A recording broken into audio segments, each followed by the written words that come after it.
Hi guys what's up welcome back to చానేస్కే Infotech. ఈ రోజు నేను ఒక ఇంపార్టెంట్ టాపిక్తో మీ ముందున్నాను. నా పేరు చానేస్కే.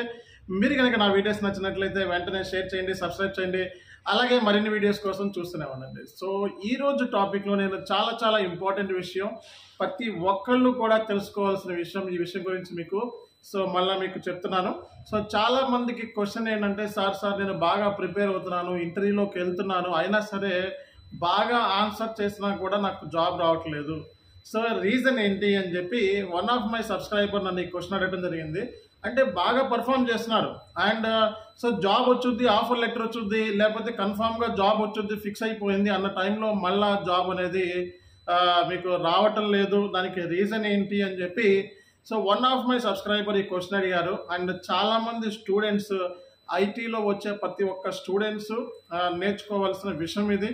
అలాగే ఐటీలో ఉన్న ప్రతి ఒక్క స్టూడెంట్స్తో పాటు ఎస్ఏపిలో ఉన్న వాళ్ళు, అలాగే ఎస్ఏపి ఎండ్ యూజర్గా నేర్చుకుంటున్న వాళ్ళు, అలాగే ఎస్ఏపి కన్సల్టెంట్గా నేర్చుకుంటున్న వాళ్ళు అందరూ కూడా ఈ విషయం మీకు తెలియాల్సిన అవసరం ఉంది. సో మీ అందరికీ తెలుసు, బయట మార్కెట్ ఎలా ఉంది అనేది చూసినట్లయితే అంతకు ముందు మనకి రిసెషన్ రాకముందు, రిసెషన్ వచ్చిన తర్వాత మనం చూసినట్లయితే రిసెషన్ రాకముందు ఐటీ అనేది కళకళలాడుతూ ఉండేది. And number of job opportunities మనకి మార్కెట్లో ఉండేవి. అండ్ ఫ్రెషర్స్కి జాబ్స్, ఎక్స్పీరియన్స్డ్కి అందరికీ కూడా సరి సమానంలో మనకి జాబ్స్ అనేవి ఉండేవి. కానీ ఐటీలో కొంచెం ఎప్పుడైతే మనకి రిసెషన్ వచ్చిన కాడి నుంచి 1 ఇయర్ నుంచి ఆశించినంత స్థాయిలో జాబ్స్ లేవు. అది బయట కంట్రీస్లో. కానీ మన ఇండియాలో అయితే మాత్రం జాబ్స్ అనేది చాలా చోట్ల తీయలేదు. చాలా వరకు తీయలేదు. ఐటీ అనేది ఇండియాలో రాలేదు. అవుట్ సైడ్ అయితే మాత్రం వచ్చిందన్న విషయాన్ని మీరు గుర్తుపెట్టుకోండి. కానీ జాబ్ ఆపర్చునిటీస్ చాలా తక్కువ మందిని మాత్రమే ఇండియాలో తీసేశారు. అయినప్పటికీ కూడా ఇప్పుడు మనకి క్వశ్చన్ ఏంటంటే, సార్ మనకి జాబ్స్ ఎందుకు రావట్లేదు అంటే ఒక మెయిన్ రీజన్స్ కొన్ని చెప్తాను. ఈ రీజన్స్ మూలంగానే మీరు ఈవెన్ బాగా ప్రిపేర్ అయ్యిండు కూడా ఇంటర్వ్యూలో సక్సెస్ అవుతాము అన్న టైంలో కూడా అది వేరే వాళ్ళకి ఆ జాబ్ అనేది వెళ్ళిపోతుంది అనమాట. దీనికి రీజన్ ఏంటి అంటే సింపుల్ రీజన్, ఒక రీజన్ చెప్తాను. ఇలాంటి ఫస్ట్ రీజన్ వచ్చేటప్పటికి 3 రీజన్స్ అండి. ఇందులో ఫస్ట్ రీజన్ వచ్చేటప్పటికి back door jobs. Back door jobs అనేవి నేను ఆల్రెడీ బ్యాక్ డోర్ జాబ్ సంబంధించిన ఒక షార్ట్ ఫిలిం కూడా తీశాను. మన మార్కెట్లో ఇలాంటి ఇల్లీగల్ యాక్టివిటీస్ మీద కంప్లీట్గా మనం అవేర్నెస్ ప్రోగ్రామ్ని కండక్ట్ చేసి చాలా వరకు మనం తెలియజేసాం. దానికి సంబంధించి మీరు బ్యాక్ డోర్ జాబ్ సంబంధించి ఒక షార్ట్ ఫిలిం కూడా నేను తీశాను. అది మీకు లింక్లో ఇస్తున్నా, చూసుకోండి. కింద కమెంట్ బాక్స్లో లింక్ ఇస్తున్నాను. ఈ బ్యాక్ డోర్ జాబ్ ఏదైతే మనకి ప్రాసెస్ ఉందో దీని మూలంగా ఏంటంటే వచ్చే జాబ్లు కూడా మనకి మార్కెట్లో నుంచి వెళ్ళిపోతున్నాయి. అంటే సింపుల్గా చెప్పాలంటే అమ్ముడిపోతున్నారండి. ఐటీ మేనేజర్స్ ఎవరైతే ఉన్నారో సింపుల్గా చెప్పాలంటే అమ్ముడిపోతున్నారు. 2 నుంచి 5 లక్షల వరకు జాబ్స్కి అమ్ముడిపోతున్నారు. దీని మూలంగా ఏంటంటే కష్టపడే స్టూడెంట్, 100% కష్టపడే స్టూడెంట్, జాబ్ వస్తుంది అనుకున్న స్టూడెంట్స్ నిరుత్సాహపడటానికి రీజన్ ఏంటంటే ఉన్న జాబ్స్ తక్కువ ఉన్నాయి. అంతకుముందు 100 జాబులకి మీరు చూసుకున్నట్లయితే 100 జాబ్స్ ఉంటే ఇప్పుడు మనకి 50 నుంచి 60% జాబ్స్ ఉన్నాయి. అందులో నుంచే దగ్గర 30% జాబ్స్ బ్యాక్ డోర్ ద్వారా వెళ్ళిపోతుంది అనమాట. బ్యాక్ డోర్లో ఏంటంటే ఈ మేనేజర్స్, హెచ్ఆర్ మేనేజర్స్ కానీ, హెచ్ఆర్ సంబంధించిన పర్సన్స్ కానీ వీళ్ళు చాలా వరకు కంపెనీస్లో అమ్ముడైపోవటం మూలంగా మనకి ఏంటంటే జాబ్స్ అనేవి పోతున్నాయి. నా కళ్ళెదురుగానే నేను చాలామందిని చూస్తున్నాను, బ్యాక్ డోర్ జాబ్ ప్రాసెస్ ద్వారా వెళ్తున్నారు.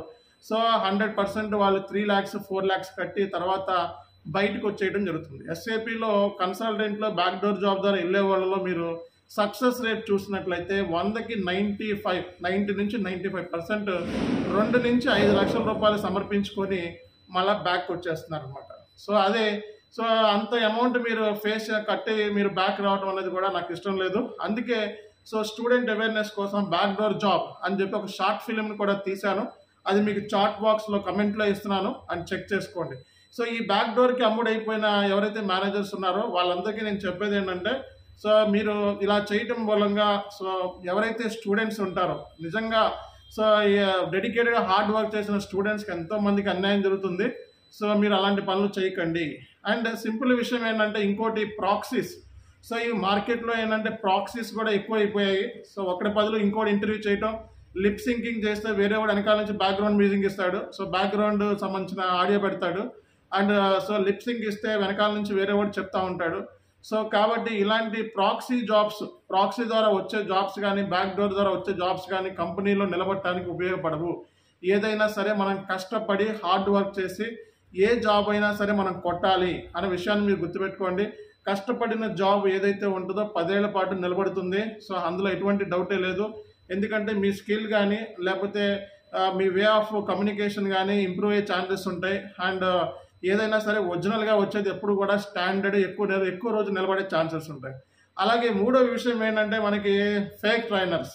సో ఫేక్ ట్రైనర్స్ ఏంటంటే తెలుగులో యూట్యూబ్లో ఎక్కువైపోయారు. దీని మూలంగా మనకి సో స్టూడెంట్ ఏంటంటే తక్కువగా వస్తుంది కదా, 6,000కి వస్తుంది, 5,000కి వస్తుంది, 10,000కి వస్తుంది అని చెప్పి జాయిన్ అయిపోతున్నారు. అండ్ ఆ ట్రైనర్స్కి రియల్ టైం ఎక్స్పీరియన్స్ ఉండటం లేదు. సో అండ్ రియల్ టైంలో ఎప్పుడు పని చేయలేదు, ఏ ఐటీ కంపెనీలో పని చేయలేదు, ఇంగ్లీష్లో మాట్లాడలేరు, అండ్ నోట్ ప్యాడ్ మీద ఇంగ్లీష్లో రాయలేరు. సో అలాంటి ట్రైనర్స్ యూట్యూబ్లోకి వచ్చి సో సబ్స్క్రైబర్స్ని కొనుక్కొని సో వందల కొద్ది చూపించుకొని సో మేము ఎస్ఏపీలో తోపులమని నెంబర్ 1 అని చెప్పుకుంటున్నారు. వాళ్ళు ఫేక్ ట్రైనర్స్. ఒక కంపెనీలో ఒక రియల్ టైం ఒక ఎక్స్పీరియన్స్ లేదు అండ్ ఒక ఇష్యూ కూడా రియల్ టైంలో సాల్వ్ చేయలేని పర్సన్స్ మనకి మార్కెట్లో కనబడుతున్నారు. సో ఇలాంటి తెలుగులో వచ్చిన ఎస్ఏపీ ఫేక్ ట్రైనర్స్ కానీ సో వీళ్ళ మూలంగా ఏంటంటే స్టూడెంట్స్ 5,000 అనేటప్పటికి చాలామంది ఎంకరేజ్ అయిపోయి, లేదా 10,000 అనేటప్పటికి ఎంకరేజ్ అయిపోయి కోర్సు చాలా సింపుల్ అని చెప్పి సో అందులో జాయిన్ అవుతున్నారు. సో వాళ్ళు ఇచ్చిన బేసిక్ స్టాండర్డ్ అనేది మీకు సరిపోవడం మూలంగా అండ్ రియల్ టైం ఇవ్వకపోవడం మూలంగా సో కంపెనీలోకి వెళ్ళి సో ఇంటర్వ్యూస్లో ఒక్క క్వశ్చన్కి ఆన్సర్ కూడా చేయలేక సో 5,000 కదమ్మా, సో 10,000 కదమ్మా, అంతకు మించి ఎవరు ట్రైనింగ్ ఇవ్వరు మీకు అని చెప్పి సో కొన్ని వందల మందికి ట్రైనింగ్ వేసి మీకు సో ఆ మనీ అనేది వేస్ట్ అయిపోతుంది అనమాట. సో మీకు తెలియకుండానే మీకు టైం వేస్ట్ అయిపోతుంది. ఎందుకంటే చాలని సబ్జెక్టుతో జాబ్లోకి వెళ్తే రాదు అన్న విషయాన్ని గుర్తుపెట్టుకోండి. సో ఫేక్ ట్రైనర్ అనేవాడు రియల్ టైం కాదు కాబట్టి మీకు ఫేక్ నాలెడ్జ్ మాత్రమే యూట్యూబ్లో వీడియోలు కాపీ కొట్టి అది ఫేక్ నాలెడ్జ్ అవుతుంది. ఆ నాలెడ్జ్ మీకు షేర్ చేయడం జరుగుతుంది. మీరే యూట్యూబ్లో వీడియోలు ఏదో ఒక ఛానల్ చూస్ చేసుకొని కోర్స్ నేర్చుకోవచ్చు. కానీ ఇలా ఫేక్ ట్రైనర్స్ దగ్గర వాళ్ళకి 5,000, 10,000 ఎందుకంటే అది కూడా వేస్ట్ అయ్యండి. ఫ్రీగా నేర్చుకోండి. ఫేక్ ట్రైనర్స్ ఎవరైనా ఇస్తాం, ఎందుకంటే వాళ్ళకి డబ్బులు తీసుకునే ఎలిజిబిలిటీ ఉండదు, ఎందుకంటే కంపెనీలో పని చేయలేదు కాబట్టి. సో ఫేక్ ట్రైనర్స్ ఫ్రీగా ఇచ్చినా లేకపోతే ఫ్రీగానే నేర్చుకోండి. ఆ నేర్చుకొని రియల్ టైం కన్సల్టెంట్ దగ్గర సో కోర్సులో జాయిన్ అవ్వండి. సో కాబట్టి సో ఫేక్ ట్రైనర్స్ మూలంగా మార్కెట్ అనేది కొలాప్స్ అయిపోయింది. సో వీళ్ళ మూలంగా సో ఒక క్వాలిఫైడ్ ఎవరైతే ఉంటారో స్టూడెంట్ అనేవాడు బయట రావట్లేదు. సో స్టూడెంట్స్ తెలియక బేసిక్ నాలెడ్జ్తో ఇంటర్వ్యూస్కి వెళ్తున్నారు. వాళ్ళ మూలంగా సో ఇంటర్వ్యూలో ఫేక్ క్యాండిడేట్స్ ఎక్కువైపోయేటప్పటికి ఫేక్ అని చెప్పి తెలిసిపోతుంది. దాని మూలంగా మిగతా స్టూడెంట్స్ కూడా సో ఇబ్బంది అవుతుంది. సో దీని మూలంగా ఏంటంటే సరైన ఎడ్యుకేషన్ ఇవ్వకపోవడం మూలంగా అండ్ ఫేక్ ట్రైనర్స్ అవ్వడం మూలంగా సో మార్కెట్ అనేది కొలాప్స్ అవుతుంది. సో ఈ 3 రీజన్స్ మూలంగా మనకి వచ్చే జాబ్స్ కూడా రావట్లేదు అన్న విషయాన్ని మీరు గుర్తుపెట్టుకోండి. అండ్ ఈ ఫేక్ ట్రైనర్ సంబంధించి నేను సో యూట్యూబ్లో నేను షార్ట్ ఫిలిం కూడా తీశాను. ఆ షార్ట్ ఫిలిం లింక్ కూడా మీకు చాట్లో ఇస్తున్నాను. అండ్ సో ఎస్ఏపీలో ఫేక్ ట్రైనర్స్ ఎలా ఉంటారనేది కూడా మీకు క్లియర్ కట్గా ప్రతిసారి మీకు అప్డేట్ చేసుకుంటూ వస్తున్నాం. ఎప్పుడైనా గుర్తుపెట్టుకోండి, సో రియల్ టైం ట్రైనింగ్ అంటే ఒక కంపెనీలో పనిచేసిన పర్సన్ కానీ రియల్ టైంలో ఎక్స్పీరియన్స్ ఉన్న పని చేసిన వ్యక్తిని కానీ సో మీరు పిక్ చేసుకోవాలి. అది ఎవరైనా అవ్వచ్చు, అది నేనైనా అవ్వచ్చు, లేకపోతే మనకి చాలామంది ఇన్స్టిట్యూషన్లో ఉన్నాయి రియల్ టైం ట్రైనర్స్ చెప్పేవాళ్ళు. వాళ్ళ దగ్గర నేర్చుకోండి. కక్కుర్తిపడి 5,000కి, 10,000కి, 6,000కి అని చెప్పి ఫేక్ ట్రైనర్స్ దగ్గర జాయిన్ అయ్యి మీ టైం అనేది వేస్ట్ చేసుకోవద్దు. సో మీరు కనుక నా వీడియోస్ నచ్చినట్లయితే వెంటనే షేర్ చేయండి, సబ్స్క్రైబ్ చేయండి. అలాగే మరిన్ని వీడియోస్ కోసం చూస్తూనే ఉండండి. This is Chani SK signing of.